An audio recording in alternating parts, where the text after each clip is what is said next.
मिनश्शैतानिर्रजीम बिस्मिल्लाहिर्रहमानिर्रहीम। अज़ीज़ तलबा अस्सलाम वालेकुम। मैं उम्मीद करता हूँ आप लोग खैरियत से होंगे और मैं अल्लाह ताला से दुआ करता हूँ कि अल्लाह ताला हम सबको ये जो आलमी बा कोरोना वायरस है इससे महफूज रखें। अज़ीज़ तलबा, जिन बच्चों ने अभी तक फ़ीसें जमा नहीं करवाईं तो अपनी फ़ीसें जो है वो जल्द से जल्द जमा करवाएँ।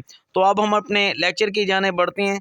मेरा नाम मोहम्मद इसहाक है और लेक्चर नंबर जो है 6 है। तारीख़ 9/12/2020 है। सब्जेक्ट कंप्यूटर का है और ये क्लास 9th रहमत और 9th रहमान और जाबिर वालों के ये लेक्चर है। अब लेक्चर की जो तफसील है ये आप लोग जो है ना नोट कर लें। चैप्टर नंबर 5 से आप लोगों को टॉपिक पढ़ाए जाएंगे। आप लोग जो है फ़ौरन टेक्स्ट बुक में पेज नंबर जो है 103 के ऊपर आ जाएँ। अब पहला जो टॉपिक है कंटेंट्स फॉर्मेटिंग इन HTML कि HTML के अंदर जो कंटेंट फॉर्मेटिंग है उसके बारे में आप लोगों को बताया जाएगा। फिर उसके बाद क्रिएटिंग अ पैराग्राफ यानी कि एक पैराग्राफ को कैसे बनाते हैं उसके बारे में आप लोगों को समझाया जाएगा। फिर उसके बाद इंसर्ट लाइन ब्रेक यानी कि जो पैराग्राफ है उसके अंदर लाइन ब्रेक जो है कैसे इंसर्ट करते हैं उसके हवाले से आप लोगों को बताया जाएगा। फिर इंसर्ट स्पेसिस यानी कि लफ्ज़ों के दरमियान जो स्पेस डालते हैं उसके हवाले से आप लोगों को बताया जाएगा। फिर उसके बाद ऐड हेडिंग्स एंड सब हेडिंग्स यानी कि हेडिंग्स और जो सब हेडिंग्स हैं वो किस तरह से HTML के अंदर जो ना लगाई जाती हैं तो उसके हवाले से आप लोगों को बताया जाएगा। अब जो ना हम आगे चलते हैं। ठीक है, ये पेज जो है मैंने ओपन कर दिया है किताब का। ठीक है, ये इसकी जो स्क्रीन है मैंने ये जो है इसको थोड़ा सा ये बड़ा जो है वो कर दिया है। ठीक है, अब यहाँ पर देखें ये हेडिंग बनी हुई है कि टेक्स्ट फॉर्मेटिंग। फिर इसके अंदर ये हेडिंग है जी कंटेंट्स फॉर्मेटिंग यानी कि HTML में कंटेंट फॉर्मेटिंग जो है उसके हवाले से यहाँ पर जो है वो लिखा हुआ है। HTML किसी टेक्स्ट को ख़ास मतलब देने के लिए ख़ास किस्म के अनासर का इस्तेमाल करता है कि HTML जो है किसी टेक्स्ट को कोई ख़ास मतलब उसको ना देने के लिए ख़ास किस्म के एलिमेंट्स यानी ख़ास किस्म के अनासर जो इस्तेमाल करता है।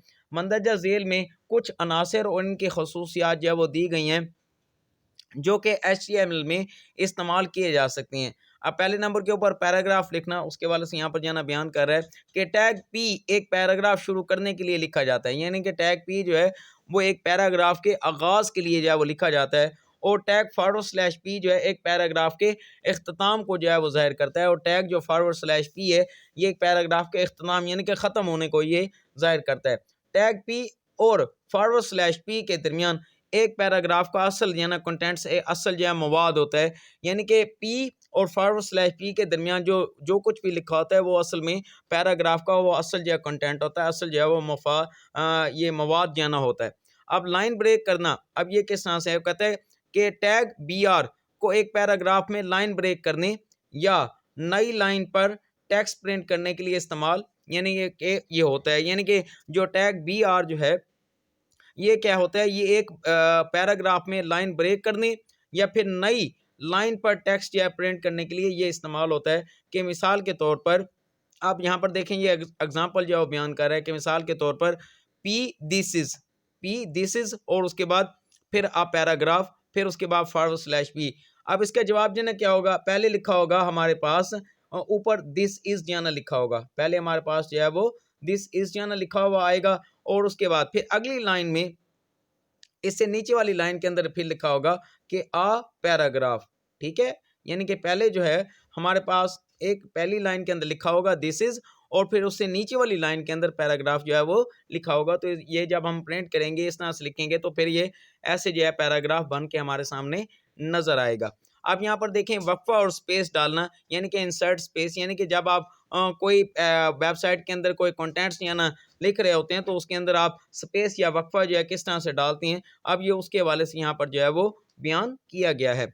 अब कहता है कि अगर आप एक पैराग्राफ लिखते हुए एक से ज़्यादा वक्फे या स्पेसेस जो है वो डालें तो तब भी HTML इसको एक ही वक्फा या स्पेस जो है वो समझता है और बाकी तमाम को नज़रअंदाज कर देता है।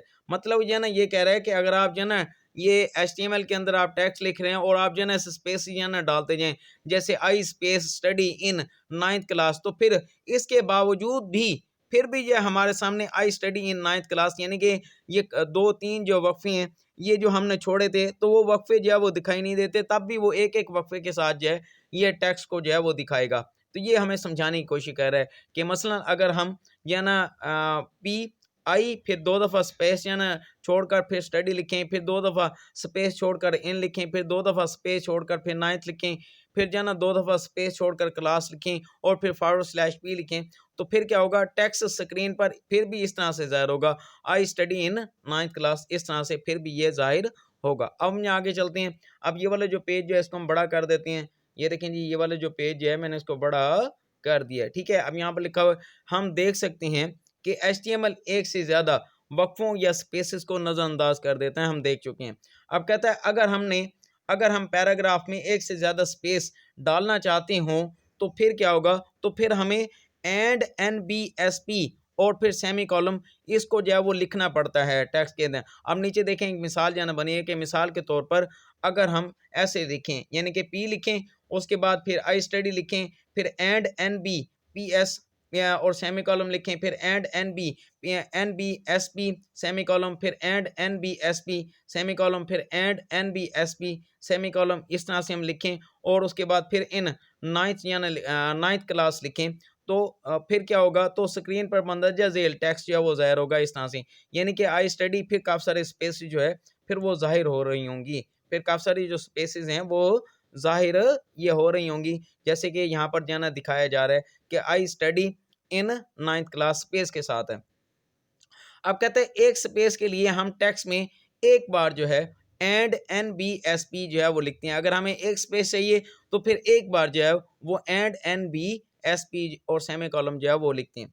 अब इसके आगे कहता है हेडिंग्स और सब हेडिंग लगाना। अब ये किस तरह से होता है कि HTML में हेडिंग को H1 से लेकर और H6 टैग की मदद से जो है वो लिखा जाता है। मतलब HTML के अंदर जो हेडिंग है वो H1 से लेकर और H6 तक जो टैग्स हैं उसकी मदद से ये हेडिंग जो है वो लगाई जाती हैं, ठीक है। ये समझाने की कोशिश कर रहा है।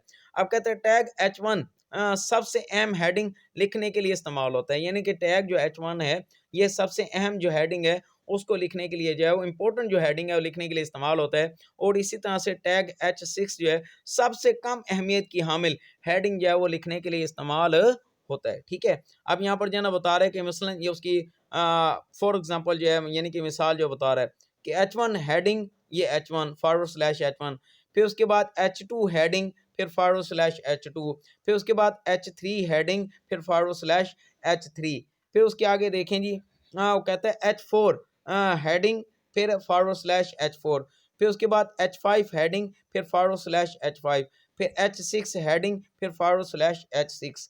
अब कहता है मंदरजा वाला हेडिंग की आउटपुट तस्वीर 5 या 6 के अंदर दिखाया गया। अब ये देखें ये हेडिंग की जो आउटपुट है उसको इस तस्वीर के अंदर दिखाया जा रहा है, ठीक है। अब हम आगे चलते हैं। डेयर स्टूडेंट, जितने भी टॉपिक मैंने आप लोगों को पढ़ाए हैं या आपने पढ़ने भी हैं और इनको होमवर्क वाले रजिस्टर के ऊपर लिखना भी है, और याद करने के लिए खसूसी तौर पर आप लोगों ने टेस्ट की तैयारी करनी है।